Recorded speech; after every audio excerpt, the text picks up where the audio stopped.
El farmacéutico es uno de los lobbies más influyentes del mundo. 应对挑战，利益行力量，破解难题。 Конечно, должны работать кооперативно, должны... Farmacéuticas tienen demasiado poder. Avecina una gran guerra entre la realidad virtual y la realidad aumentada.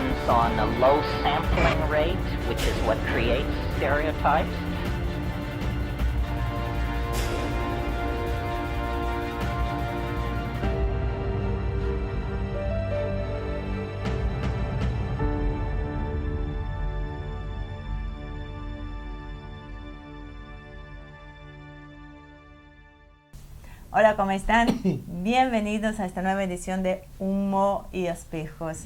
Ayer arrancamos con el curso de formación en geopolítica con Rusia como un actor político central en el sistema internacional. La verdad que la repercusión y la asistencia fue sorprendente, realmente estuvo muy bueno. Invitamos a aquellos que aún no tuvieron la oportunidad de anotarse, que todavía lo pueden hacer.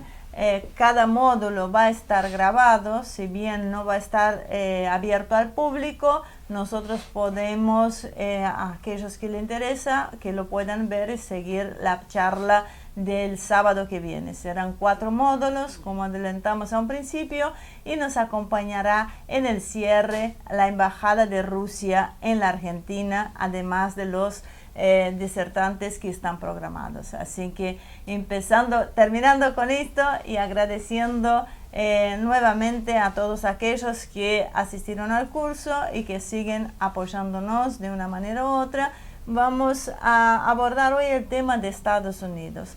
De acá hasta las elecciones y pasadas las elecciones, hasta que estén los resultados definitivos, vamos a indudablemente estar pendientes de lo que pasa en este gigante occidental, ¿no? Teniendo en cuenta de lo que sucede en Estados Unidos, nos guste o no nos guste, va a haber una gran repercusión en toda la región y en el mundo.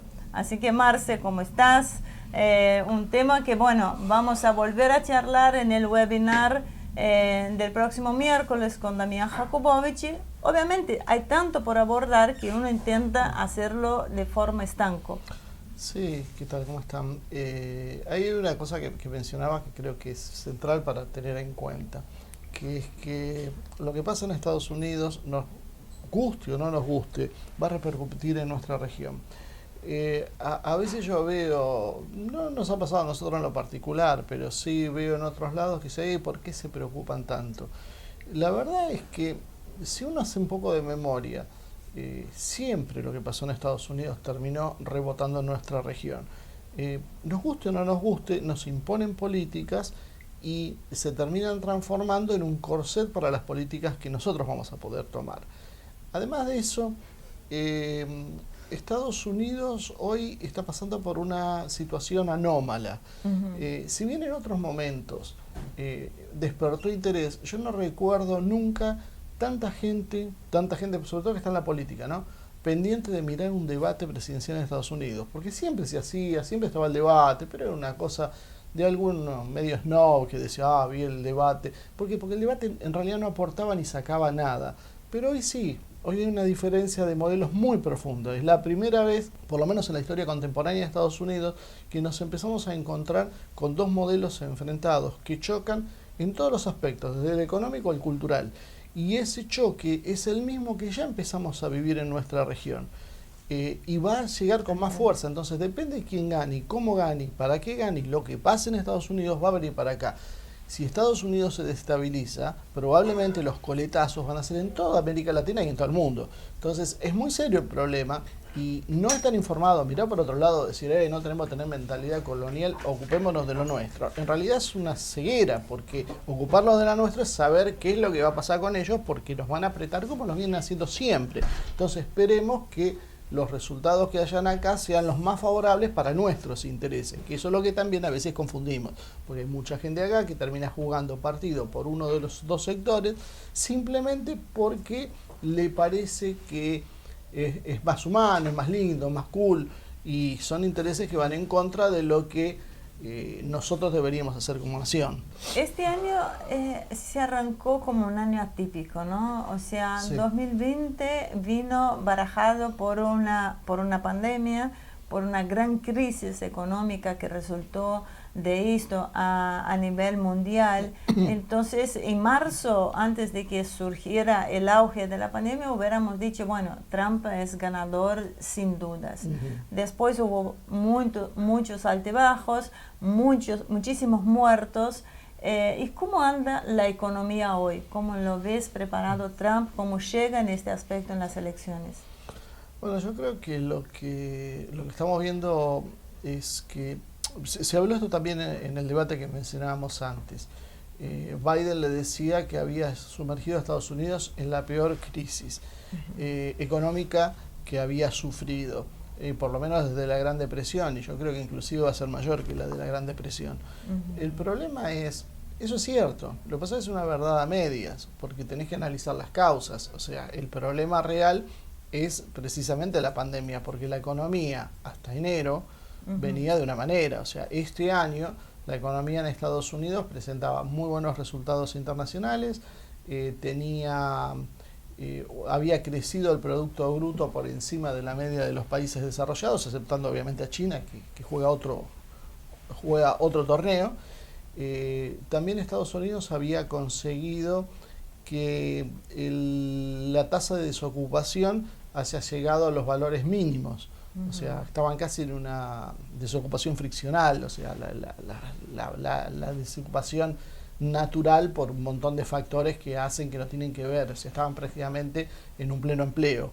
Entonces esa situación lo transforma a Estados Unidos, sí, indudablemente, en un país que tenía una economía bastante pujante y había resultado bastante mejor que las gestiones anteriores. A Trump le estaba empezando a dar resultado esta política de girar a las empresas a que vayan a Estados Unidos a producir, claro, y de ir poniendo trabas con distintas excusas, a veces políticas, que en realidad son trabas arancelarias para evitar la invasión de productos de otros países. China ha sido el país más sensible en este tema. Por ejemplo, el tema del 5G se aduce en una serie de cuestiones de orden político, pero también después se habla de robo de patentes, de dumping, de espionaje, una serie de cosas que en realidad es lo que hace un país poderoso cuando quiere protegerse, que eso es una cosa que acá no se entiende. O sea, si Estados Unidos necesita proteger su industria y su producción, imaginemos qué nos queda para nosotros en la Argentina. Entonces libremente no abramos y compitamos. No, eso no existe, no puede ser. La situación empeora con la llegada de la pandemia. El golpe es brutal. Trump intenta en algún momento primero negar el problema. Es lo que suelen hacer todos los gobernantes. Acá no pasa nada, quedémonos tranquilos, sigamos produciendo porque quieren mantener la confianza en la producción. Sin embargo, la gestión de la pandemia en Estados Unidos ha sido bastante mala. No han tenido buenos resultados.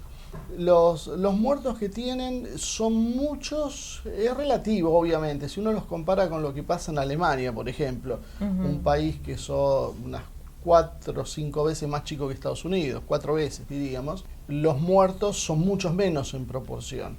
Pero esto tiene mucho que ver con la identidad norteamericana, la forma de ver el mundo.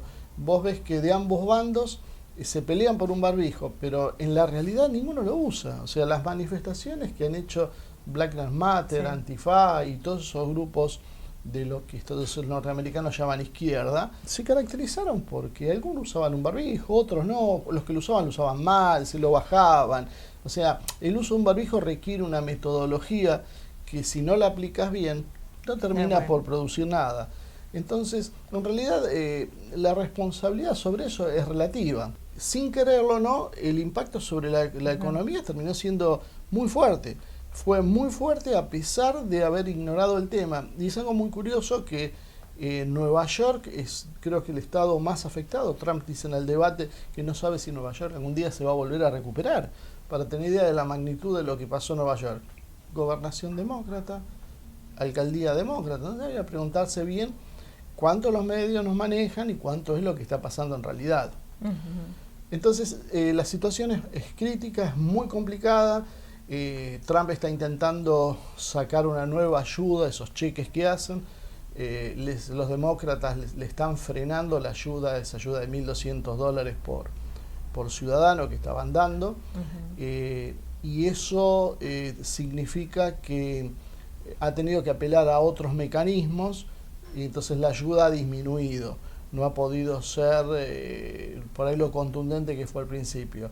Hay cerca de 200.000 empresas que han quebrado, muchas se estima que no van a volver a abrir. En total creo que esos 200.000 hubo en el primer periodo y ahora en una segunda etapa se ha sumado una cifra más o menos parecida. La desocupación ha crecido, Trump dice que ha vuelto a generar trabajos, lo cual no queda muy en claro si esto es tan así como lo están diciendo, pero la realidad es que en líneas generales hay mucho más desempleo que antes.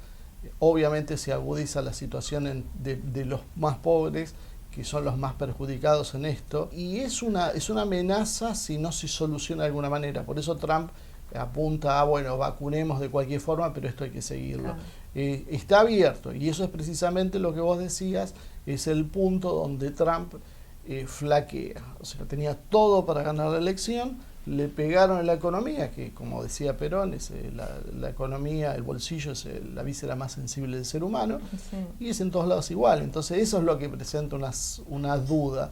De todas formas, los norteamericanos no se han tomado, me parece, en líneas generales como que es todo responsabilidad de Trump. Depende un poco de la camiseta que cada uno tenga.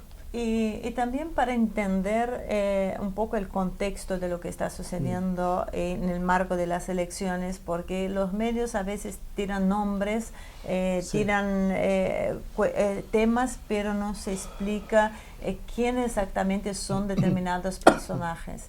Vamos a hablar, por ejemplo, el tema de Kamala Harris, o sea, ¿quién es y qué papel está jugando en todo esto?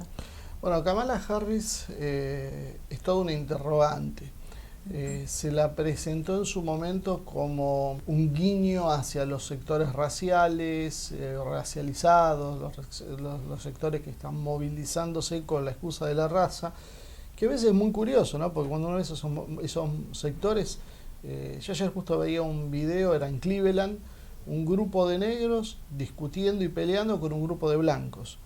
Los negros estaban a favor de Trump y los blancos a favor de Black Lives Matter. Los negros gritaban All Lives Matter y los blancos Black Lives Matter. Y los negros se reían, y es más, una discusión entre una mujer rubia y una mujer negra, donde la mujer negra le decía, ¿y vos quién sos para saber qué piensan los negros? No, yo porque trabajo en un distrito negro, donde hay muchos negros, entonces conozco a los negros. De esa manera creía ella conocer mejor que la propia chica que era negra. Claro. Y la negra decía, ¿y dónde vivís? Ah, no, vivo en otro lado. Y bueno, entonces, o sea, no terminás de conocer, no sabés, no sos parte. Pero bueno, esto es una imposición, es una moda que está trayendo algunas fricciones, porque los alineamientos no tienen que ver, o sea, es como que se habla de lo racial, pero en realidad hay otras cosas de fondo. Lo racial es más que nada una excusa. Entonces ahí la ponen a Kamala Harris, que tiene padres que tiene una familia de origen india y jamaiquina, y esa mezcla es presentada en realidad como que es una candidata negra, una candidata afroamericana. La realidad ni siquiera es afroamericana, o sea, es afro-jamaiquina, pero mezclada con india, claro. O sea, es otra cosa, es un mestizaje. Pero lo que tiene característico es que los medios la han presentado, viste, como la candidata, como pueden decir, voy a usar términos que no me gustan, pero bueno, para que se entienda lo que quiere decir, de izquierda. Sin embargo, cuando uno ve la trayectoria de ella en la justicia norteamericana, en California, era una actora muy dura, ha sido muy firme y muy rígida, y en su momento cuando la eligieron, hubo quienes con un poquito más de visión dijeron, no, se la ponen a Biden como contrapeso, como los demócratas tenían el problema de la identificación con los disturbios, porque no condenaban los disturbios que protagonizaba Black Lives Matter, y además de no condenarlo, no dejaban actuar a la policía, hicieron las campañas para financiar la policía. La idea de una figura más fuerte como Kamala Harris, en ese sentido, daba una idea de orden y balanceaba la candidatura de Biden. Pero además hay otra característica. Kamala Harris es una persona que no tiene, por lo que comentan los analistas, los que conocen más la interna de Estados Unidos, en el caso de Luis Medina, que estuvo en el webinar con nosotros, que conocen mucho el tema, él explica que Kamala Harris no tiene una trayectoria dentro del Partido Demócrata de peso. O sea, Kamala Harris en realidad depende de Nancy Pelosi, que sí es una de los popes de los demócratas. Básicamente son sectores que vienen de California y que son los que hoy controlan la cúpula del Partido Demócrata y que imponen las políticas. Entonces tenemos una candidata que intenta cubrir todas esas acciones, pero que la sospecha es con un Biden con 77 años, con algunas lagunas mentales que son manifiestas y que en teoría terminaría con 81 años la presidencia. Se piensa que Kamala Harris puede llegar a ser quien lo reemplace si Biden no está a la altura. Y si Kamala Harris llega al poder, como no tiene una fuerza propia, la sombra que se ve detrás es la de Nancy Pelosi, que sería quien realmente está jugando en este juego y que está poniendo una candidata de su riñón. O sea, básicamente nos encontraríamos con un binomio presidencial que podía ser tranquilamente manipulado. Y hablando de estos disturbios que es cada vez más frecuentes y más fuertes en Estados Unidos, o sea, ¿cómo impactan estos en las elecciones? ¿Quién los está promoviendo y quiénes están desfinanciando a la policía? Porque digamos que es todo un cóctel explosivo lo que está sucediendo ahí. Bueno, yo creo que para contestar eso volvemos a lo que muchas veces hemos hablado, el tema del choque de modelos. Tenemos un modelo productivo. O sea, estamos hablando siempre, empecemos a alejar fantasmas. Acá nadie está hablando de un modelo ni comunista ni de un lado ni del otro. Nadie es bueno ni nadie es totalmente malo. Son dos sistemas en pugna que después uno puede tener preferencias por otros motivos y porque, como decía al principio, pueden servir más a los intereses de nuestro país unos que otros. Pero la realidad es que chocan dos sistemas. En Estados Unidos fue un desarrollo del capitalismo en el siglo XX, especialmente después de la Segunda Guerra Mundial, con una explosión de productividad. Estados Unidos llegó a representar prácticamente el 50% del PBI mundial, una cifra bestial. Esas características productivas fueron perdiendo espacio hasta que a partir de los años 70 empieza a ganar protagonismo el aspecto financiero. Entonces, no se premia la productividad sino la especulación financiera. Entonces ahí vemos el auge de los grandes bancos, el negocio de la deuda, el tema de los fondos, las burbujas financieras, todo lo que trae aparejado eso. Entonces conviene más, para ser simple y claro, invertir en papeles y no en producción. Esto se fue tensando durante medio siglo, se fueron generando burbujas y se fue generando toda una política de extracción de riquezas, llevando aproximadamente del 10-15% del PBI que era la renta financiera a un 75% en la actualidad. El tema financiero entonces gana protagonismo y despoja a los sectores productivos. Al caer los sectores productivos cae la clase media, que son estos 30 años que vemos en Estados Unidos donde consecutivamente la clase media va empeorando su nivel de vida. O sea, pasa de estar muy alto a ir bajando. Lo que pasa es que a veces el avance de la tecnología te disimula la caída, porque vos accedes a cosas que antes directamente no existían. Entonces ahora eso te hace ver que tengo cosas que antes no, pero la realidad es que tu participación en el PBI es mucho menor, empieza la desocupación, empieza el malestar, empiezan los problemas de orden social con los jóvenes blancos que no se integran al sistema y que se ponen rebeldes. Bueno, toda esa situación es la que termina eclosionando todos estos sectores con el capital que no se transnacionalizó o que se dedicó a la producción, se apoya en Trump para volver a cambiar el modelo. Eso explica por qué Trump empieza a salir de otras partes del mundo, por qué Trump habla de proteger su economía, romper los tratados de libre comercio y todas las acciones que vimos durante estos años.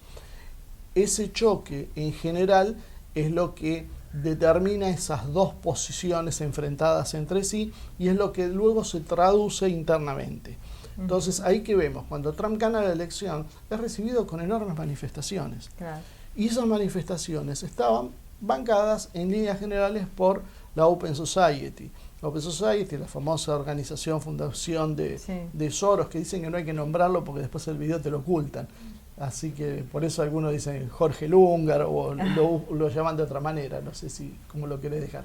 Bueno, la Open Society financia al menos 50 organizaciones en Estados Unidos para que salgan a protestar.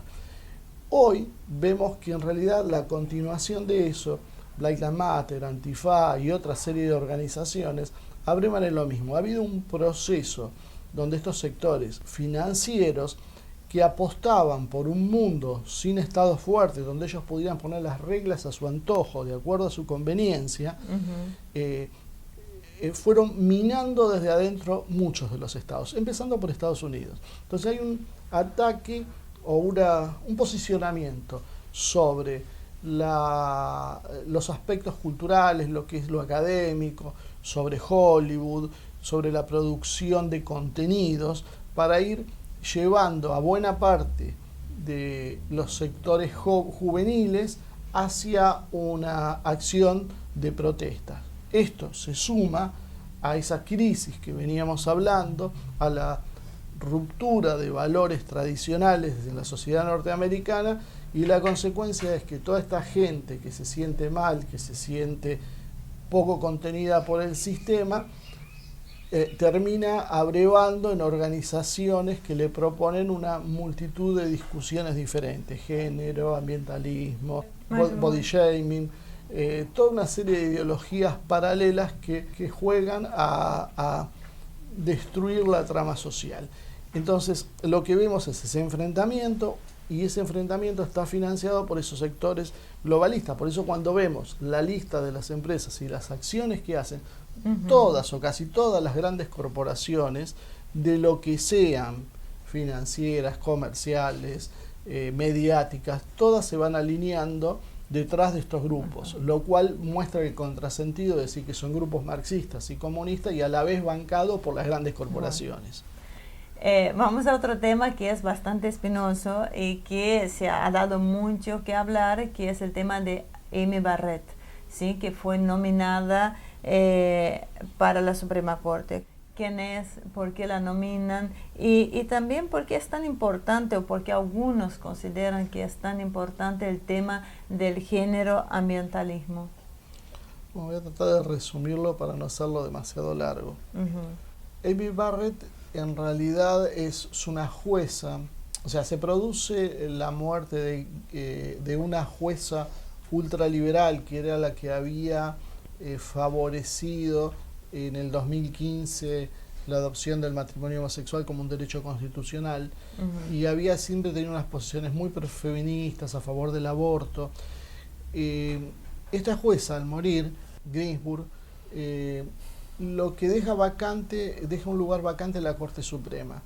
Y esto es importante porque la Corte Suprema va a tener dos funciones básicas. Una es, en una elección disputada, va a ser quien dictamine quién va a ser el ganador. Esto ya lo vimos en la elección que Bush le ganó a Al Gore, donde la Corte Suprema fue la que terminó validando el resultado, y terminas entonces siendo determinante que tenga la mayoría. La Corte Suprema de Estados Unidos ha tenido algunos problemas, porque curiosamente de los últimos 19 jueces, 15 nombraron los demócratas, y 4 los republicanos. Uno pensaría que es una corte conservadora. Sin embargo, lo que nos encontramos es con una corte que es liberal. ¿Por qué se da esto? Porque los republicanos han intentado buscar jueces que sean medianamente equilibrados para poder aprobarlos, y porque yo creo, y esto no lo especifican, pero creo que en realidad lo que los republicanos de ese momento no son los mismos republicanos que Trump. Entonces son parte de un juego por lo mismo, un juego donde los valores de género, por ejemplo, que son en general los centrales, han sido los más importantes por el proyecto cultural que subyacía detrás de esto. Y esos valores de género después terminaron siendo de alguna forma convalidados por los mismos republicanos. Porque más allá de lo que lo digan, y lo mismo pasa con el PP en España,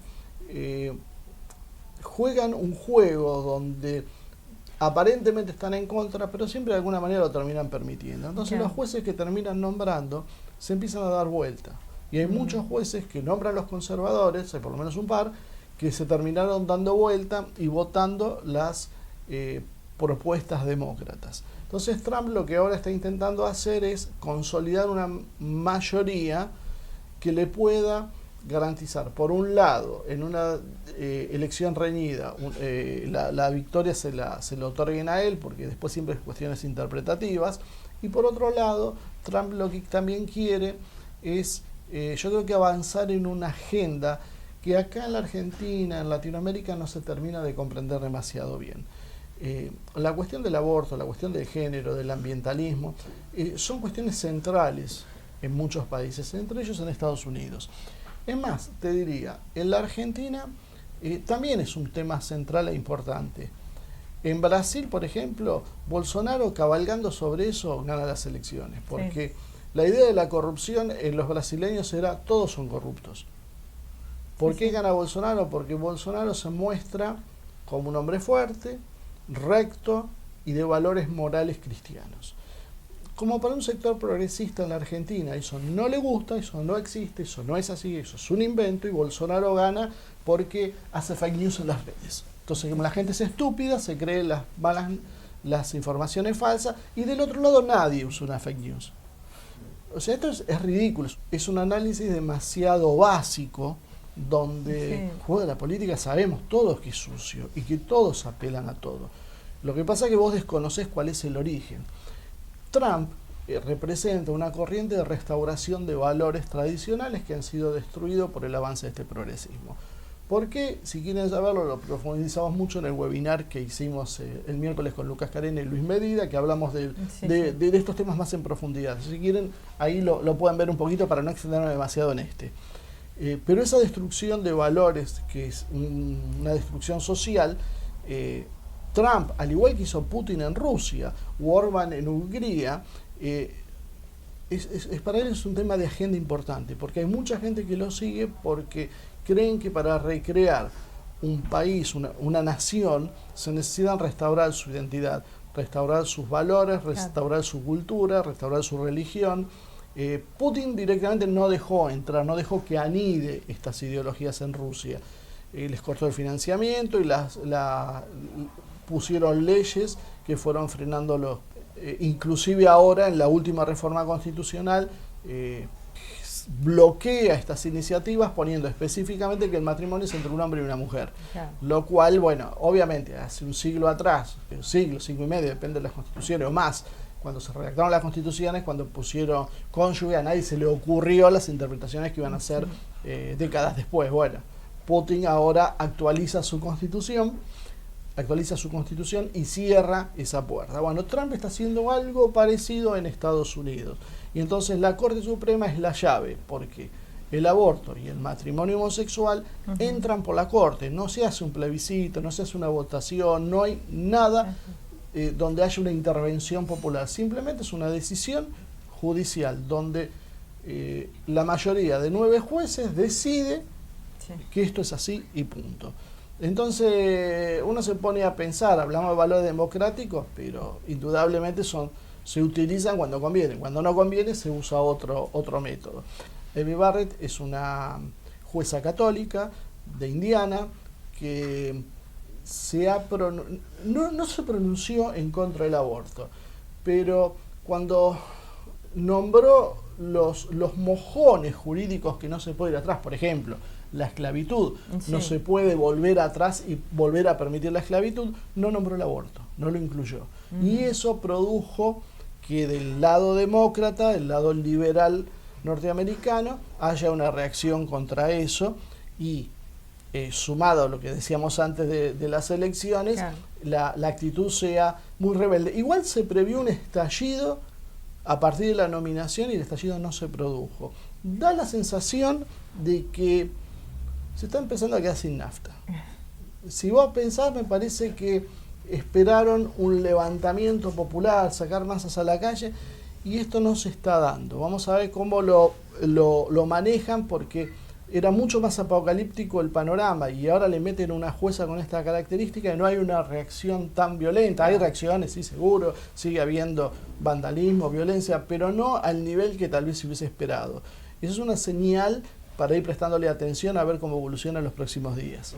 No quiero profundizar en este asunto, pero porque si no seguiríamos mucho más larga la charla. Vos nombraste a Brasil, Bolsonaro, y hay algún paralelo con el pensamiento con Estados Unidos respecto al marxismo y a China. ¿Por qué siempre hay tantos problemas? Yo creo que hay una lectura infantil y creo que no hay una profundidad.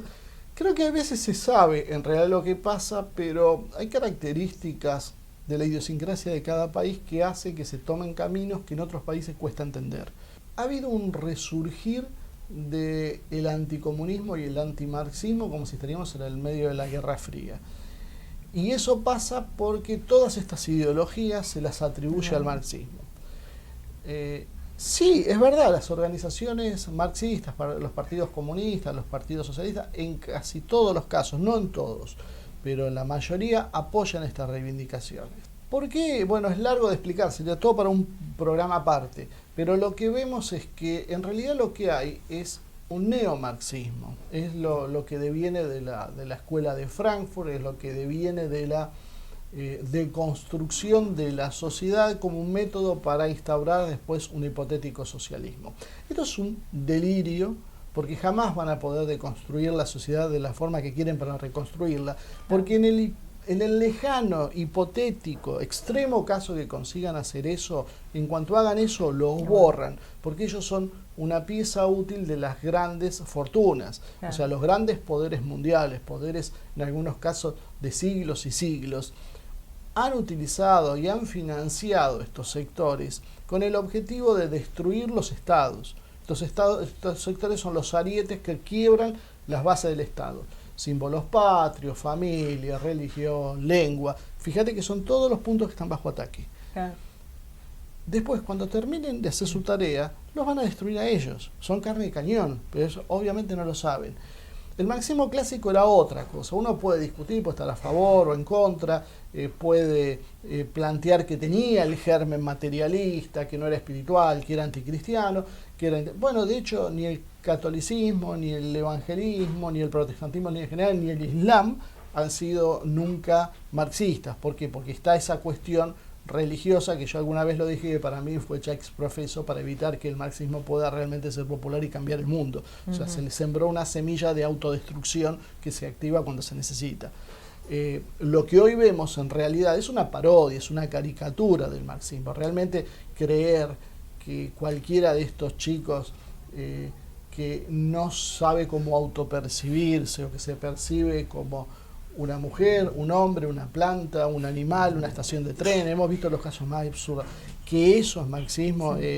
Yo creo que eso en realidad es en la Unión Soviética, en Vietnam, en China, en cualquier país socialista, dura 5 minutos. O sea, de hecho pasó y terminaron, los que no terminaron en un paredón, terminaron en algún centro de rehabilitación.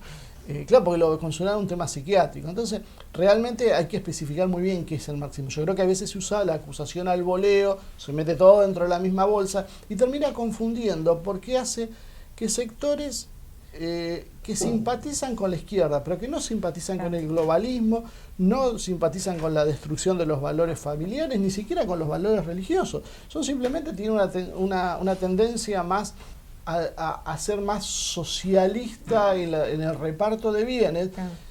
Tienen como una reacción exagerada a eso. No entienden tampoco esto que estoy diciendo y dicen, esos son unos macartistas, y se te ponen en la vereda enfrente. Yo creo que hay que ser más equilibrado y hay que empezar a diferenciar, porque la idea es sumar y no restar. Entonces a veces lo que termina pasando es que es cómodo tomar algunas posiciones, pues son clarificadoras, y uno termina hablándole sin darse cuenta a su propia tropa y cierra las puertas al resto.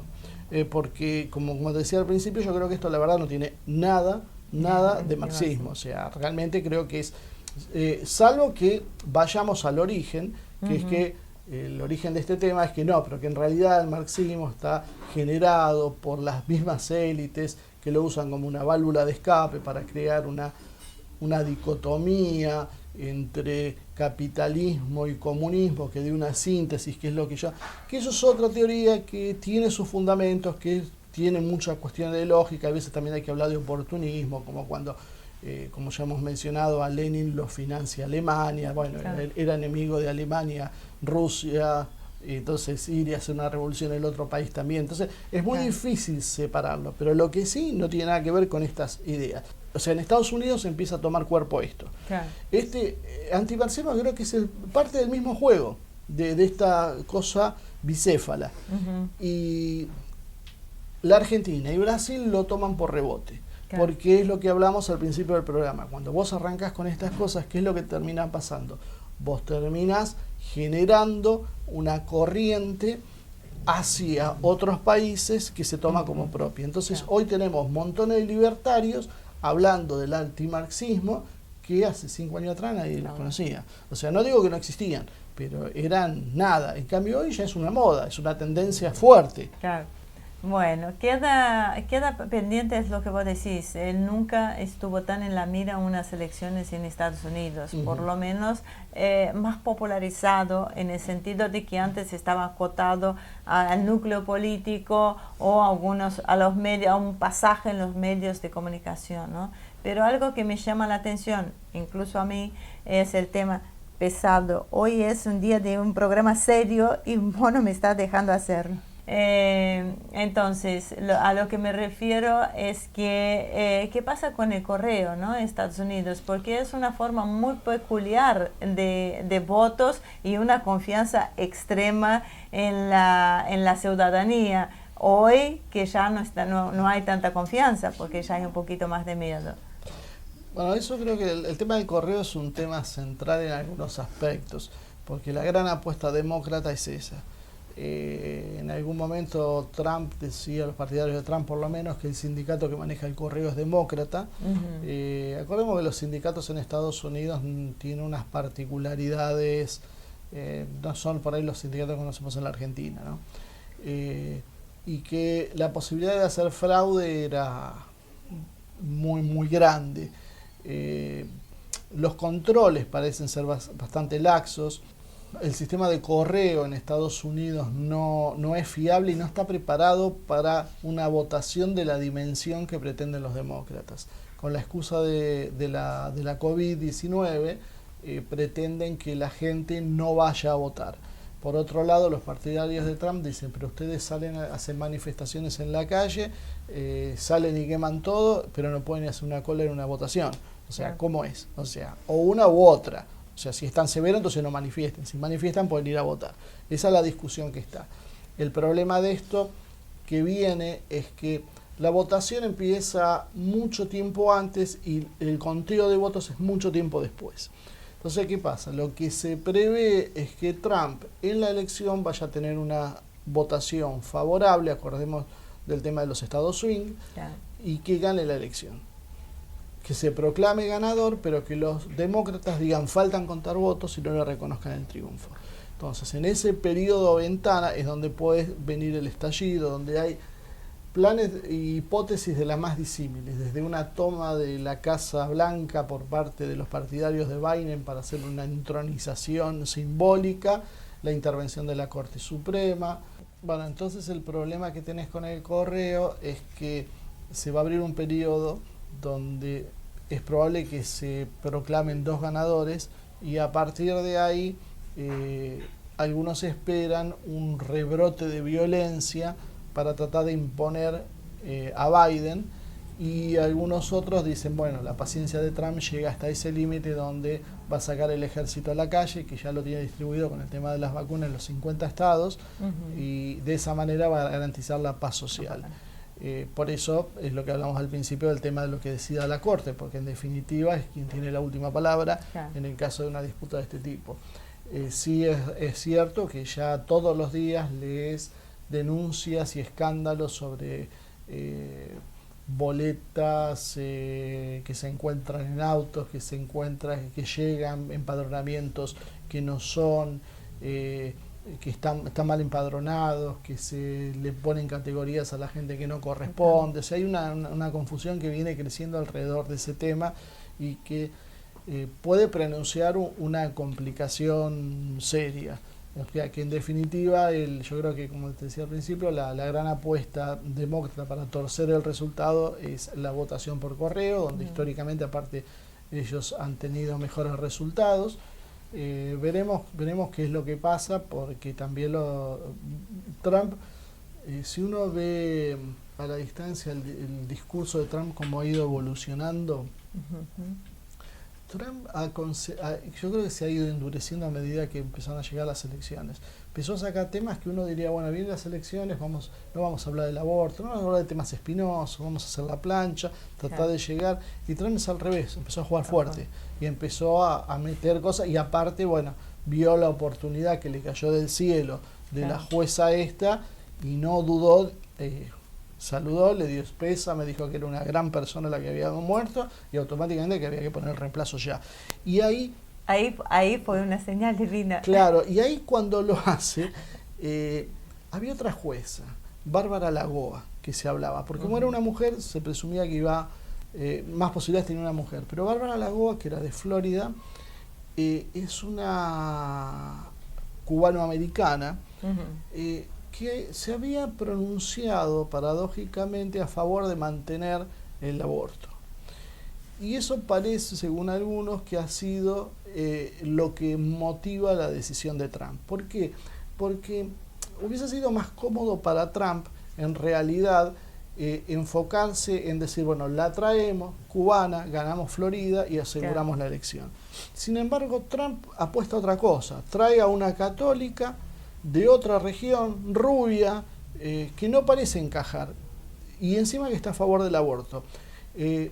Si bien traer a Barrett significa anudar una alianza con los católicos, que a esta altura del partido, ya un poco espantados por la quema de iglesias que se ve diariamente en Estados Unidos, porque los medios no lo están reflejando, pero ha habido unas cuantas iglesias que se han quemado, se han destruido estatuas, decapitado varias estatuas de la Virgen. O sea, había una serie de actos de vandalismo recurrentes contra las iglesias.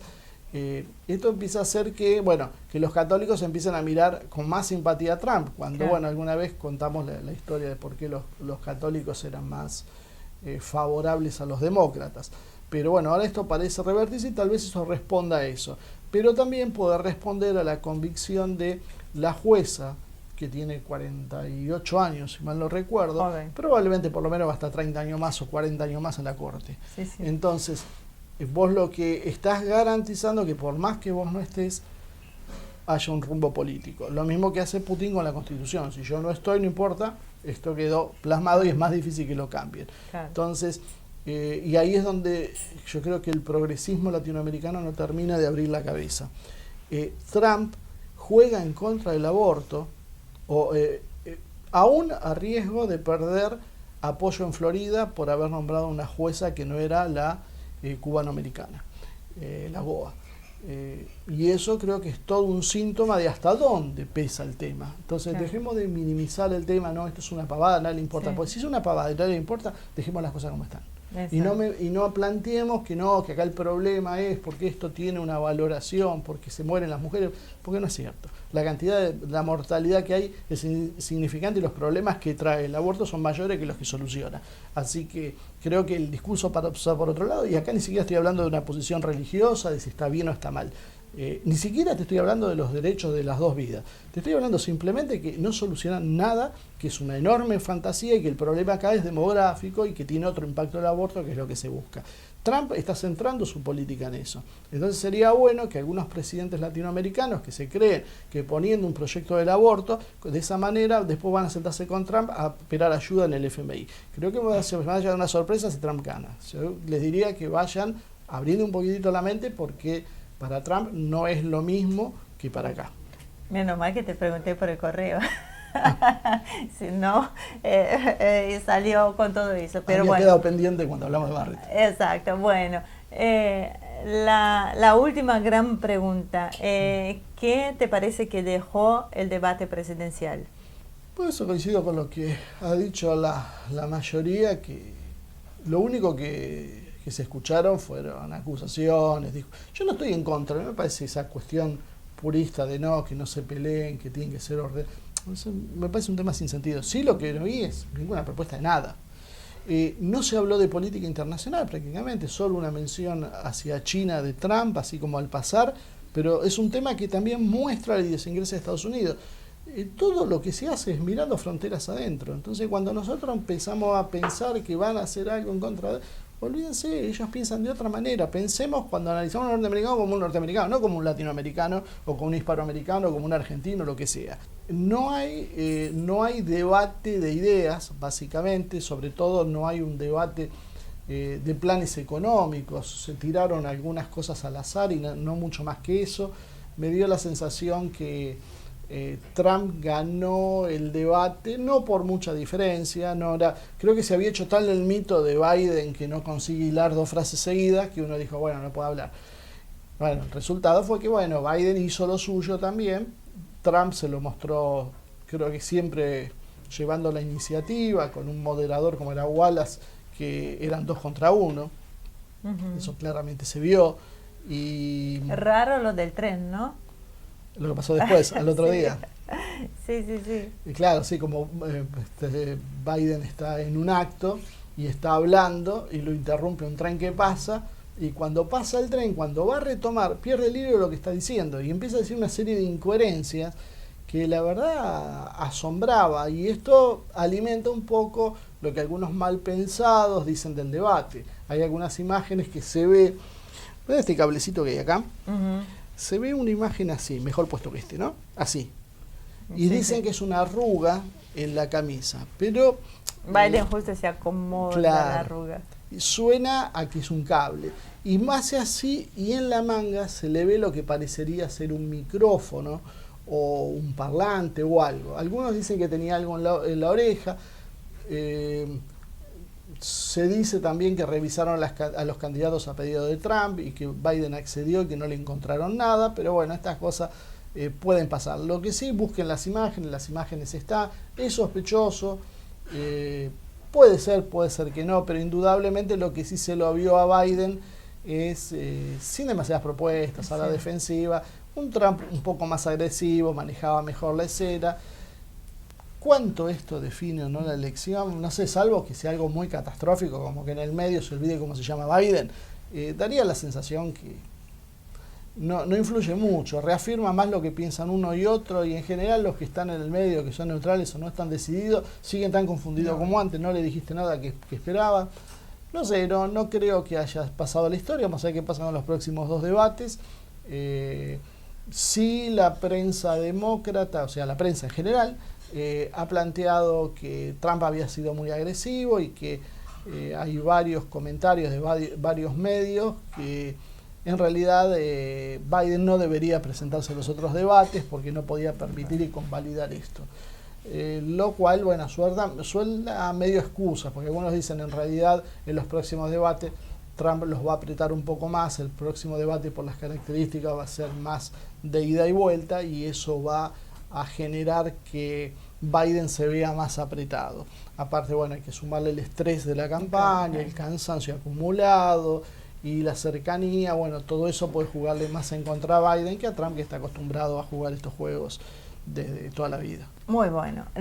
Bueno, hay que pesar sus 77 años. A los 77 años tenés que estar con las pilas puestas en esta tensión. Sí. O sea, ¿no? Una cosita más quería agregar, cortito.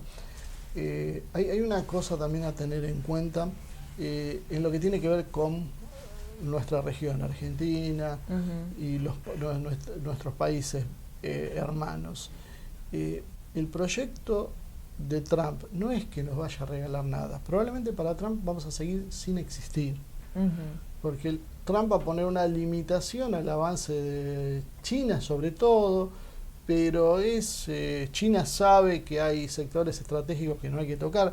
China lo que quiere es comerciar. Yo tampoco estoy de acuerdo con los que dicen China nos viene a invadir. Yo creo que eso es un error, una mala interpretación, una falta de conocimiento histórico de cómo se mueve China.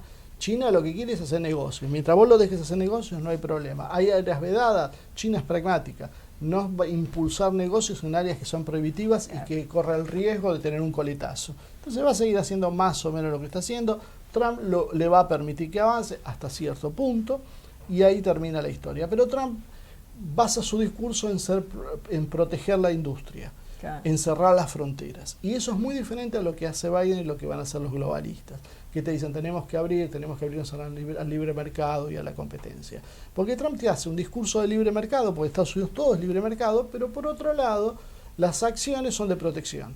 Los demócratas, que también tienen sus acciones de protección, por lo que vemos acá no lo vemos en ningún lado, lo que tienen es un discurso que les favorece a estos sectores, los globalistas, que son los demócratas en Estados Unidos, y algunos republicanos también, lo que tienen es un discurso que impulsa la apertura de la economía. Y si nosotros algún día queremos reconstruir la trama social, industrial, productiva de nuestros países, necesitamos un modelo que nos permita proteger nuestra industria. Entonces, quien dice yo protejo, es más fácil hacerlo que quien te dice no, tenemos que abrir todo.